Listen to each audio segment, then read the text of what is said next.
Protect ಮಾಡಬೇಕು ಹೆಣ್ಮಕ್ಳನ್ನ, ಮತ್ತು ಹೇಗೆ ಸಪೋರ್ಟ್ ಮಾಡೋದು, ಮತ್ತು ಹೇಗೆ ರೆಸ್ಪೆಕ್ಟ್ ಮಾಡಬೇಕು ಅಂತ ಪ್ರತಿಯೊಬ್ಬರ ಮನೆಯಲ್ಲೂ ಇದು ಹೇಳ್ಕೊಡ್ಲೇಬೇಕು. ಇಂಥ ರೇಪಿಸ್ಟ್ಗಳಿಗೆ ನಿಜವಾಗ್ಲೂ ಅವ್ರು ಸಿಕ್ಕಿ ಕಾನೂನು ರೀತಿ ಶಿಕ್ಷೆ ಆಗಲಿ ಅಂತ ನಾವು ಭಗವಂತನಲ್ಲಿ ಕೇಳ್ಕೊತೀವಿ. ಬಟ್ ಅವ್ರಿಗೆ ಯಾವುದೇ ರೀತಿ ಶಿಕ್ಷೆ ಕೊಟ್ಟರು ಆ ಸ್ಯಾಟಿಸ್ಫ್ಯಾಕ್ಷನ್ ಅನ್ನೋದು ಆಗೋದೇ ಇಲ್ಲ. ಇಂಥ ನನ್ನ ಮಕ್ಕಳನ್ನ ನಿಜವಾಗ್ಲೂ ನಡು ರಸ್ತೆಯಲ್ಲಿ ನಿಲ್ಲಿಸಿ ಜೀವಂತವಾಗಿ ಸುಟ್ಟಾಕ್ಬಿಟ್ರು ಅದು ಆದ್ರೂ ಸ್ಯಾಟಿಸ್ಫೈ ಆಗೋಲ್ಲ.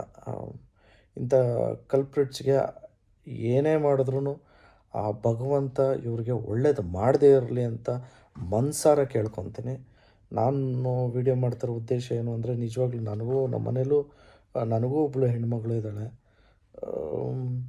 ಅನ್ಯಾಯ ಆಗಿದೆ, ಯಾರೋ ಮನೆಗೆ ಅನ್ಯಾಯ ಆಗಿದೆ ಅಂದಾಗ ನಿಜವಾಗ್ಲೂ ಅವ್ರ ಜೊತೆ ನಾವು ಇವಾಗ ಇರಬೇಕು.